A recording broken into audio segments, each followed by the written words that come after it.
Welcome to Fortune Forecast. You are in my book playlist where we are going through the pages of the book titled Your Forces and How to Use Them by Christian D. Larson. The book was published in 1910 and it is in the public domain. Before we dive into Chapter 2, I'd like to share my takeaway from Chapter 1. Hopefully you had a chance to go through that as well. The author quickly jumps into the explanation of how important the study of both the conscious and the subconscious and understanding how to use the powers that are latent within will help us accomplish our highest goals and achieve in helping moving the human race forward.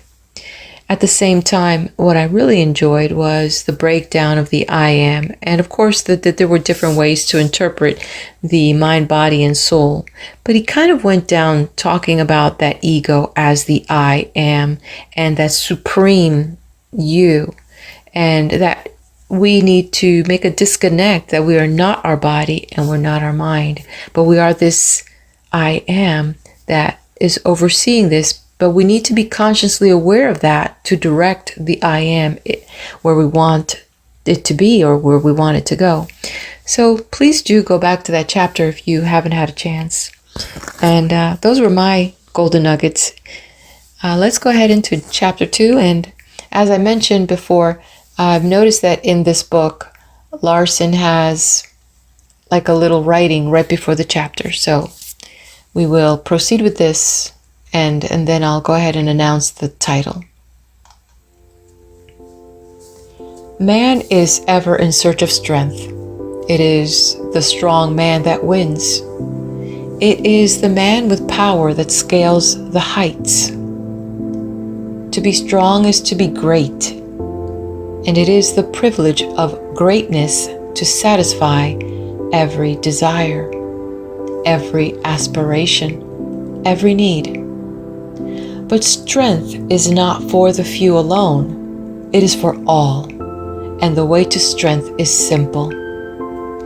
Proceed this very moment to the mountain tops of the strength you now possess, and whatever may happen, do not come down. Do not weaken under adversity. Resolve to remain as strong, as determined, and as highly enthused during the darkest night of adversity as you are during the sunniest day of prosperity. Do not feel disappointed when things seem disappointing. Keep the eye single upon the same brilliant future regardless of circumstances, conditions, or events. Do not lose heart when things go wrong. Continue undisturbed in your original resolve to make all things go right.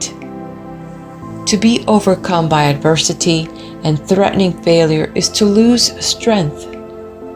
To always remain in the same lofty, determined mood is to constantly grow in strength. The man who never weakens when things are against him will grow stronger and stronger until all things will delight to be for him. He will finally have all the strength he may desire or need. Be always strong, and you will always be stronger.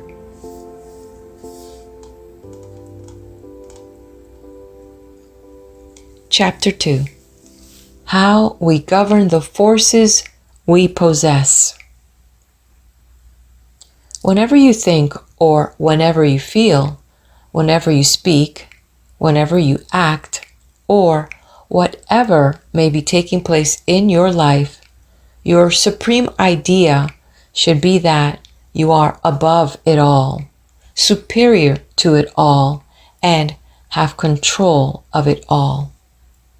You simply must take this higher ground in all action, thought, and consciousness before you can control yourself and direct, for practical purposes, the forces you possess.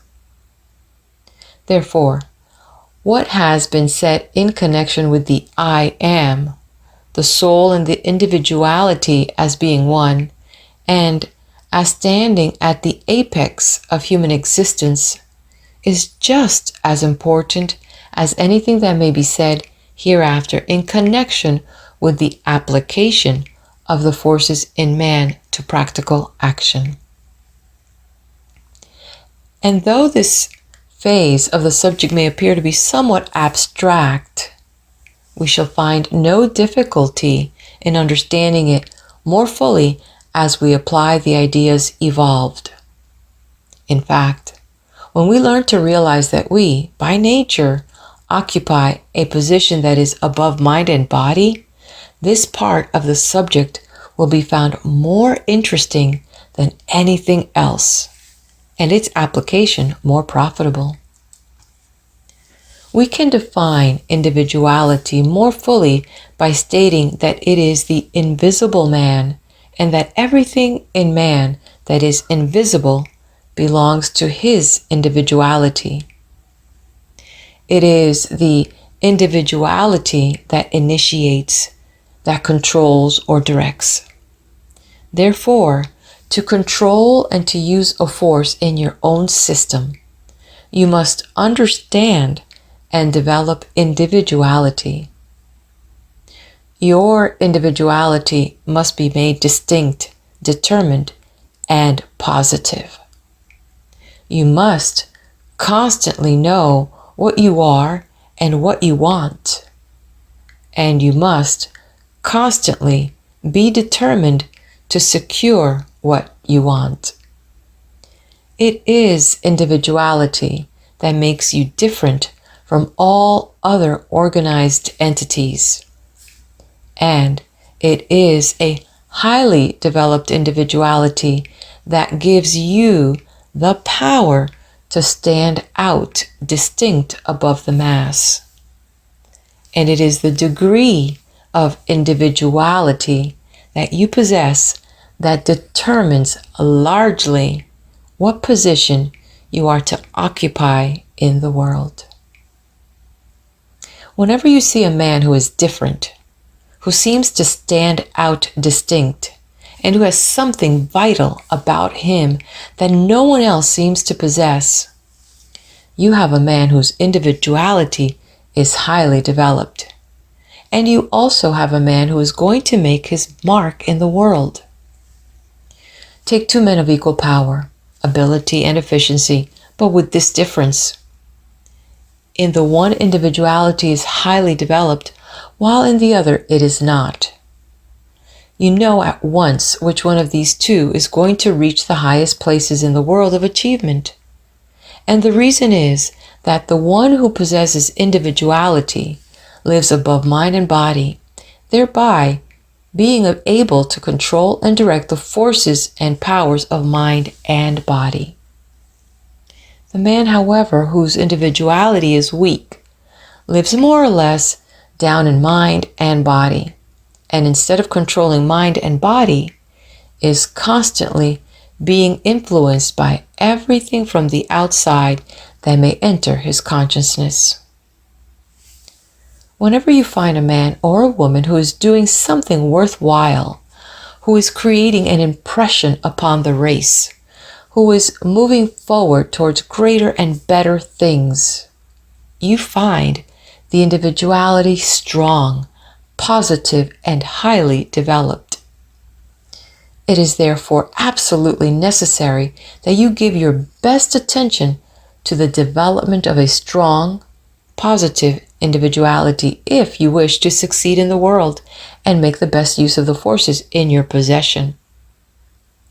A negative or weak individuality drifts with the stream of environment and usually receives only what others choose to give.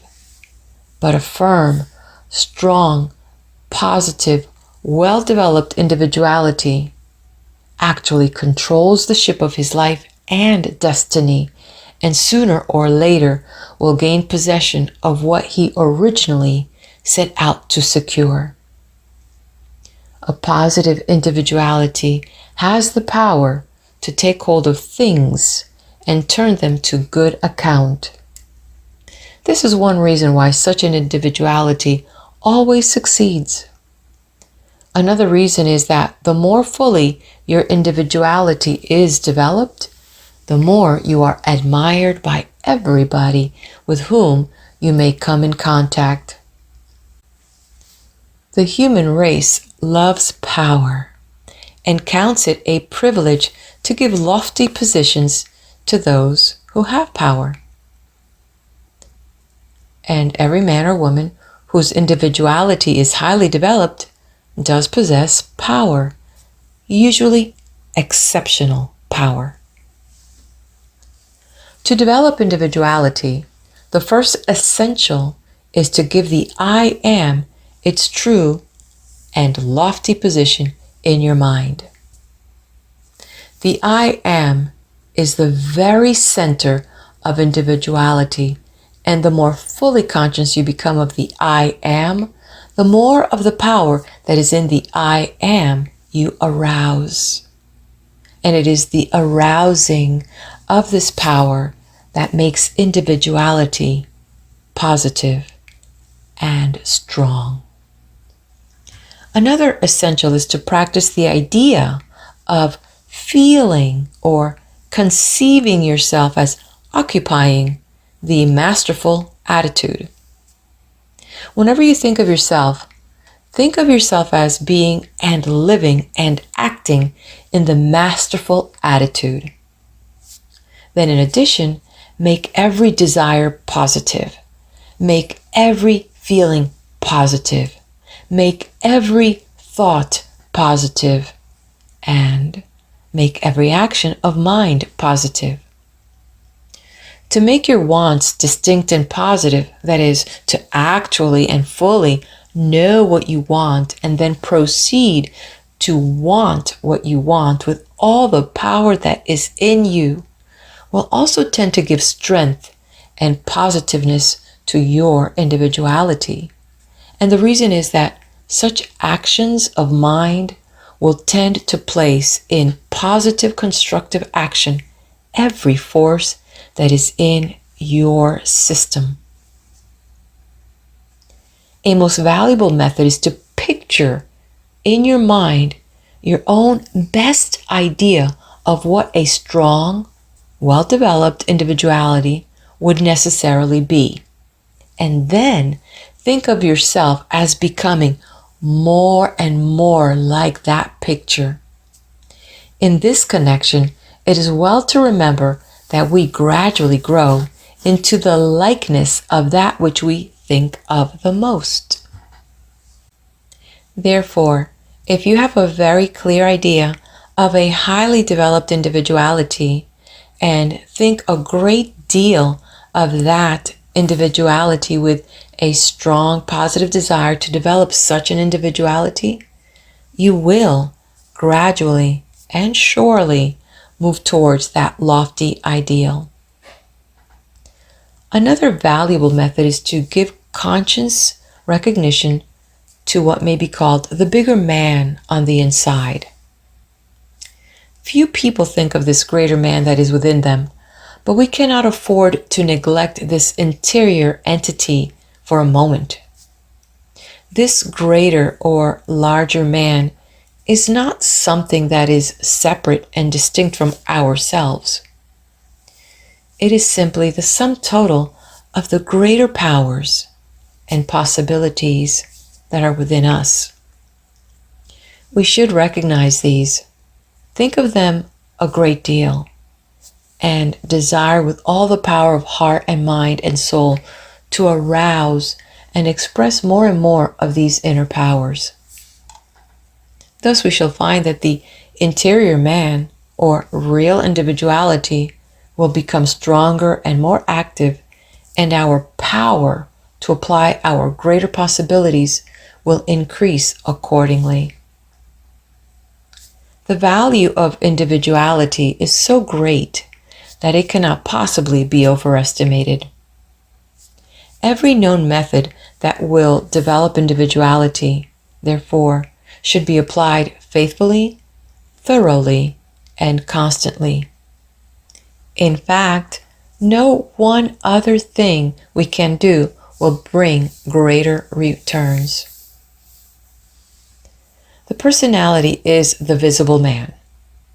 Everything that is visible in the human entity belongs to the personality, but it is more than the body. To say that someone has a fine personality may and may not mean that that personality is beautiful in the ordinary sense of the term. There might be no physical beauty, and yet the personality might be highly developed. There might be nothing striking about such a personality, and yet there would be something extremely attractive, something to greatly admire. On the other hand, when the personality is not well developed, there is nothing in the visible man that you can see besides ordinary human clay. Everything existing in such a personality is crude and even gross. But there is no excuse for any personality being crude, unrefined, or undeveloped. There is not a single personality that cannot be so refined and perfected as to become strikingly attractive, and there are scores of reasons why such development should be sought. The most important reason is that all the forces of man act through the personality, and the finer the personality, the more easily we can direct and express the forces we possess. When the personality is crude, we find it difficult to apply in practical life the finer elements that are within us. And here we find one reason why talent or ability so frequently fails to be its best. In such cases, the personality has been neglected and is not a fit instrument through which finer things and greater things can find expression. The personality is related to the individual as the piano is to the musician. If the piano is out of tune, the musician will fail no matter how much of a musician he may be. And likewise, if the piano or instrument is crude in construction, the finest music cannot be expressed through it as a channel. To develop the personality, the principle essential is to learn how to transmute all the creative energies that are generated in the human system, a subject that will be given thorough attention in another chapter. When we proceed to apply the forces within us, we find three fields of action. The first is the conscious field, the field in which the mind acts when we are awake. The second field is the subconscious, that field in which the mind acts when it goes beneath consciousness. It is also the field in which we act when asleep. The term falling asleep is therefore literally true, as when we go to sleep, the ego goes down, so to speak, into another world, a world so vast that only portions of it have thus far been explored. The third field is the superconscious, the field in which the mind acts when it touches the upper realm. And it is when acting in this field that we gain real power and real inspiration. In fact, when we touch the superconscious, we frequently feel as if we have become more than mere man. To know how to act in the superconscious field is therefore highly important. Even though the idea may at first sight seem to be vague and somewhat mystical. We are constantly in touch, however, with the superconscious, whether we know it or not. We frequently enter the superconscious when we listen to inspiring music, when we read some book that touches the finer intellect, when we listen to someone who speaks from what may be termed the inner throne of authority, when we witness some soul-stirring scene in nature. We also touch the superconscious when we are carried away with some tremendous ambition, and here when we find practical value in a great measure. When men of tremendous ambition are carried away, so to speak, with the power of that ambition, they almost invariably reach the higher and finer state of mind, a state where they not only feel more power and determination than they ever felt before, but a state in which the mind becomes so extremely active that it almost invariably gains the necessary brilliancy to work out those plans or ideas that are required in order that the ambition may be realized. It can readily be demonstrated that we get our best ideas from this lofty realm, and it is a well-known fact that no one ever accomplishes great or wonderful things in the world without touching frequently this sublime, inspiring state. When we train the mind to touch the superconscious at frequent intervals, we always find the ideas we want. We always succeed in providing the ways and means required. No matter what the difficulties may be, we invariably discover something by which we may overcome and conquer completely. Whenever you find yourself in what may be termed a difficult position, proceed at once to work your mind up into higher and higher attitudes until you touch the superconscious. And when you touch that lofty state, you will soon receive the ideas or the methods that you need. But this is not the only value connected with the superconscious. The highest forces in man are the most powerful, but we cannot use those higher forces without acting through the superconscious field. Therefore, if you want to understand and apply all the forces you possess, you must train the mind to act through the superconscious as well as the conscious and the subconscious. However, we must not permit ourselves to live exclusively in this lofty state. Though it is the source of the higher forces in man, those forces that are indispensable to the doing of great and important things, nevertheless, those forces cannot be applied unless they are brought down to earth, so to speak, and united with practical action. He who lives exclusively in the superconscious will dream wonderful dreams, but if he does not unite the forces of the superconscious with practical action, he will do nothing else but dream dreams, and those dreams will not come true. It is when we combine mental action in the conscious, subconscious, and superconscious that we get the results we desire. In brief, it is the full use of all the forces in the mind through all the channels of expression that leads to the highest attainment and greatest achievements. When we proceed with the practical application of any particular force, we shall not find it necessary to cause that force to act through what may be termed the psychological field. And the reason is that the psychological field in man is the real field of action. It is the field through which the undercurrents flow. And we all understand that it is these undercurrents that determine not only the direction of action, but the results that follow action.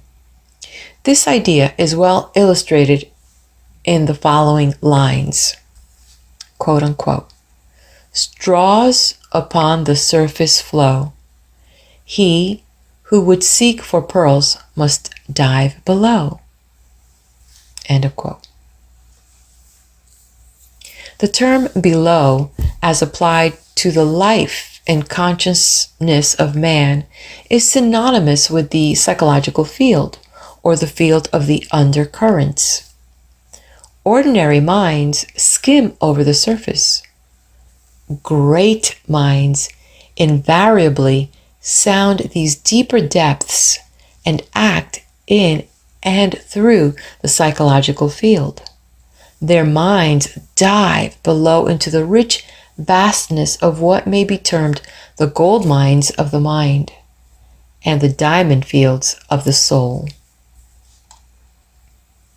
When we enter the psychological field of any force, which simply means the inner and finer field of action of that force, we act through the undercurrents and thereby proceed to control those currents. It is in the field of the undercurrents that we find both the origin and the action of cause, whether physical or mental. It is these currents, when acted upon intelligently, that remove what we do not want and produce those changes that we do want. They invariably produce effects, both physical and mental, according to the action that we give to them. And all those things that pertain to the personality will respond only to the actions of those currents. That is, you cannot produce any effect in any part of the mind or body unless you first direct the undercurrents of the system to produce those effects. To act through the undercurrents, therefore, is absolutely necessary, no matter what we may wish to do or what forces we may wish to control, direct, or apply. And we act upon those undercurrents only when we enter the psychological field. In like manner, we can turn to good account all things in practical everyday life only when we understand the psychology of those things. The reason is that when we understand the psychology of anything, we understand the power that is back of that particular thing, and that controls it and gives it definite action. In consequence, when we understand the psychology of anything in our own field of action or in our own environment, we will know how to deal with it so as to secure whatever results that particular thing has the power to produce. But this law is especially important in dealing with forces within ourselves, whether those forces act through the mind or through any one of the faculties, through the personality or through the conscious, subconscious, or superconscious fields. In brief, whatever we do in trying to control and direct the powers we possess, we must enter the deeper life of those powers so that we can get full control of the undercurrents. It is the way those undercurrents flow that determines results. And as we can direct those currents in any way that we desire, we naturally conclude that we can secure whatever results we desire. And this concludes Chapter 2. And before you head to Chapter 3, go ahead and hit the like button and subscribe to my channel. I'll meet you there.